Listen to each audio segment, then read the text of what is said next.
Díval jsem se, že tu máš samé aktuální věci. No budou kde? Nevím, tam to bylo.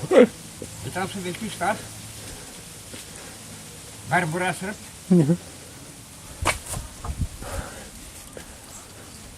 Tak to bylo napíchané jsem je tak kolem cesty. Aj do baru. Aj ku a lišce. Ku a lišce. A lišce ku. Když jsem v roce 1996 otevřel byt, který jsem zdědil po svém otci, uvnitř byl člověk, který mne chytl za ruku a povídá: Hoj, já jsem Karel. Tak jsem poznal toho, o kterém je toto krátké povídání a díky kterému mi Bůh dal jistou milost vidět a možná pochopit obyčejného člověka. Mama bordelářka. Mama bordelářka a ta jezdívala k tomu Baťovi, jako víš. A to vám bylo kolik, když jste šli do toho děcáku? No, tak 660, 60. 60 to doučení, já ti nepovím, nějak jsem byl 5. 6. třída, roku nebo 12, tak nějak. Ale na prázdniny, na Vánoce, tak do chalupy. Kdo tam přijel, táta nebo mama, od kohokoliv, jako, rozumíš? To, co se Karel naučil nebo nenaučil v dětském domově, si nesl sebou do života. Vyučil se důlním zámečníkem, pracoval na dole a stal se součástí dělnické třídy. Poznal i komunistická vězení, jako Přední Lapská nebo Minkovice, když jej nejčastěji zavřeli za to, že nespolupracoval se soudem ve lhůtě ochranného dohledu, protože nepřebíral obsílky, které mu ze soudu chodily. Ta adresa, kam tyto obsílky chodily, byla hornická ubytovna. Odtud jej vyhodili, když s ním zaměstnavatel ukončil pracovní poměr, protože Karel na něco zapomněl. V tom bytě, kde jsem jej potkal, žil Karel 6 let. Vzpomínám si na příhodu, jak jsem jednou přišel za ním a on mi povídá. Přemu, našel jsem takovou lampu. A i se žarovku. A i 2 baterky do ní. Ale také ty trochu menší. Ale dobré baterky. No ale stejně to nesvítí. Vzal jsem tu lampu a odšrouboval uzávěr. Vypadl vlašský ořech a 2 menší baterie. Povídám: Karle, proč je tam ten vlašský ořech? No a to dotlačuje, ne? No, to sice dotlačuje, ale není tam kontakt. Já vidíš? Ten kontakt, no to jsem zapomněl. Karel kouřil, co jsem jej znal. V dobrých letech tabák a papírky, když bylo hůře, tak místo papírku žluté stránky telefonního seznamu. Jednou, to už žil na chalupě, kam jsme jej přestěhovali, když neměl z čeho platit byt, mi říká: Ty Přemo, co je to ta purpura? To je na Vánoce, dává se to na pec a voní to. No víš, našel jsem to tu, bo už jsem ganz bez tabaku. Ale bylo tam cosi takého červeného a fialového nesympatického. A tak jsem to všecko z toho vybral. A? Povídám. A zrobil jsem si z toho cigaretu. A jaké to bylo? No to ti byla hruza. Hruza. Jak jsem si šlupnul, tak ti mi hrkly až slzy do očí. Karel, možná protože byl z dětského domova, si neuměl zorganizovat nikdy svůj vlastní čas. Ani peníze. Peníze, když měl, tak je měl, a když neměl, tak je neměl. Často hledal nějaké záhadné 100 koruny. A pak říkal: Zmizli mi. Nebo říkal: Baraby mě ukradli. Karlovy dny plynuly podle stejného pořádku. Zapalím si. Pokud je kafe, tak je kafe, po škrabu se pokůrá a básnu si 2. No, a potom? Vylezu, to má čas, zamest, to má čas, tak si to povytahuju, výborně. 2 jdu na 2. Jedno vypiju tam, druhé tady. A to ještě musím někoho zlomit, anebo mám navíc sklínku papírky. Papírky a potom co? Potom jíš na tu pivo a šmitec. Jo, a ještě zůstala nějaká patka, no tak to ku polívce na hotovo. A odpoledne? Až mítec. Pauza. Aj večer, aj na večer, aj odpoledne. Karel trávil většinou třetinu denního času hledáním nářadí, Ale k čemu nevím? Nebo ty jsi zebral ze dvorku tu sekirku? Ne. Varožní mi tam.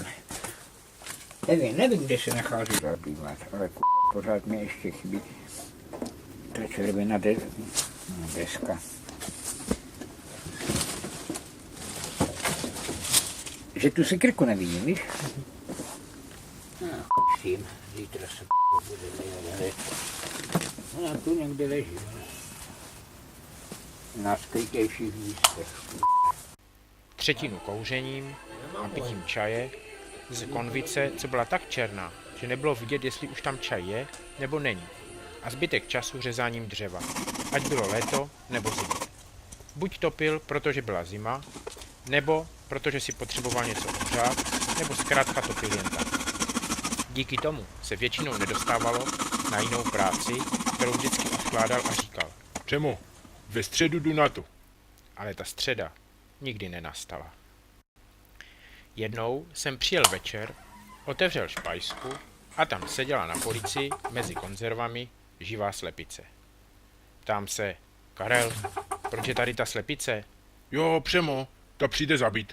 Ta přijde zabít. Dal mi sused, že něně vajca. Zítra ju zabiju. Než ji opláchl, oškubal, vykuchal a uvařil, uplynuly 3 dny. Ještě horší bylo prání. Karel nejdřív řezal půl dne dřevo, pak přivedl k varu 30-litrový hrnec a někdy to tím skončilo. Vše se pak opakovalo další den a když se dostal až k praní, nastrouhal do hrnce jelena a pak to tam bublalo a pěnilo na peci celý den jak hrnečku vař. Vždycky říkal. No, ještě chvilku to povařím a dobré. Pak to prádlo mrskl do lavoru, kde leželo někdy i týden, než spola uschlo. Nakonec, po opakovaném připomenutí, hodil prádlo přes plot, kde bylo někdy i měsíc. Jednou jsem tak z plotu sundal přilepené kalhoty, na kterých byly vzory dřevěných tyček od plotu. Někdy si Karel nestihl v dostatečné době oholit celou tvář. V jeden den. I tato příprava byla podobná procedura. Pak mu narostla polovina vousů delších a polovinu měl kratší. Karel, stejně jako byl neorganizovaný v práci, byl zmatený ve vyprávění. Když něco vykládal, skákal z přeházeně od konce na začátek a od začátku na konec. Skončil uprostřed věty nebo do detailu popisoval podrobnosti, které nebyly pro pochopení příběhu zásadní. Vzpomínám si, že jednou jsme jeli na nákup do Polska a Karel ztratil cestu na nádraží. Já musel jít domů a on se vydal pěšky na chalupu. No tak. Teď jsem nádraží. Šel jsem zpátky do Polska. Ne, to tu nemá na druhé straně. Jsem točil zpátky, ne. Suga už nemá. Odjechal. Kdy? No, já už nevím.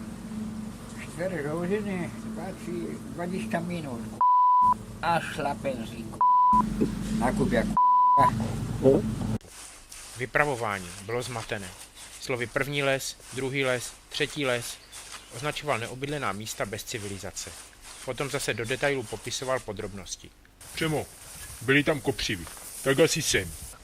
Tak jsem se tam prodíral těma kopřivama jak Meresjev a naraz z těch kopřiv na mě čumí bílý patník, červená čepica. No, tak to byla Karleta statní hranice, dodal jsem. Ja, ta hranica. Jiná místa vyprávění ponechávali nejstručnějšímu popisu. Cokoliv, co mu náhle přišlo na mysl, vsunul do vyprávění a tak jej posunul k úplně novému tématu. Jak jste glucholás, tam je lebo pravo, však víš, takové kliky, háky, kopec, to jsem našlapal, mám 1,60 m, ale já jsem přišel v životku, tak jsem 1,30 m, bůh, pořád z kopca, tam jsou i ty betonové patníky, hranice. No ještě to říkali. Panstva. Tak, 4 hranky vysoké, jsem se vystřel, lezu. Tam je taky upravička vlastně, tyče, že? Ne, bělá. Běla, no, tak jsem zašel na tu bělou, přes most, bo tam jdeš na to náměstí, že? A před ní je ta cesta, ta Je to tam na povrot, no, všetko půl na půl, po Polsku a tak dále. Jedu, párkrát se mávl, ujel, mávnu a šroťák mě zastavil. Jak hlínomaz, co podobného. Tak to žínčelo, ale v pohodě, tašky jsem položila, tak jsem byl, bude lepší, no to jsem seděl vedle něho, kabely byly taky tam vedle.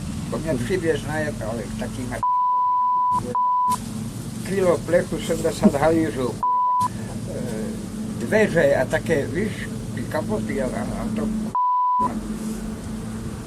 ale to bude, ještě se ním člověka. Tak je hlínomaz, ale já jsme přibrzdit, takového kámoše mám takového, říkáme mu hlínomaz, co to je, říkám hlínomaz, on měl jenom barvu, mosa změť a hlínu měl jako hliník. No co jsem to řekl, až to šroťák pochopil jako, ale pochopil.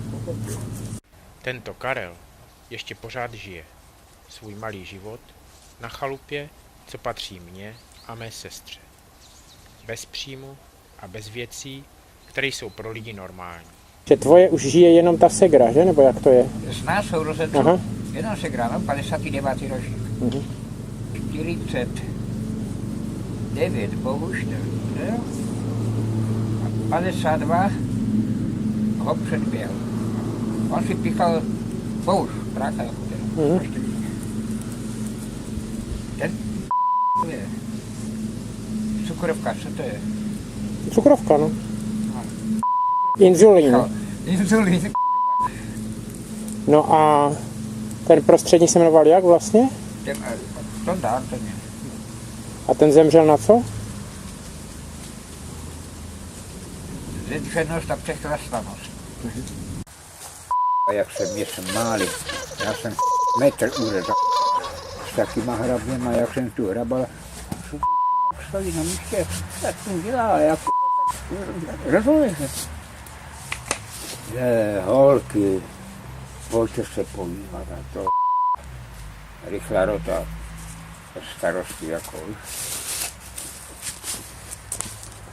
On má takové hrabě, mě přirovnali k těm s tou šiltovkou v pohádce, jak... Pan Pompo.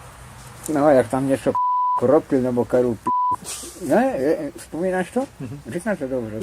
A to, já jsem si nedal na něho vzpomněl, na toho Pompa, trpaslík. Pan Pompo.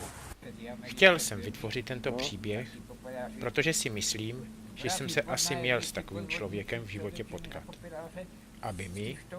Aby možná nám ukázal, jaký svět ve skutečnosti je. Ale běžné ti povědět. Jak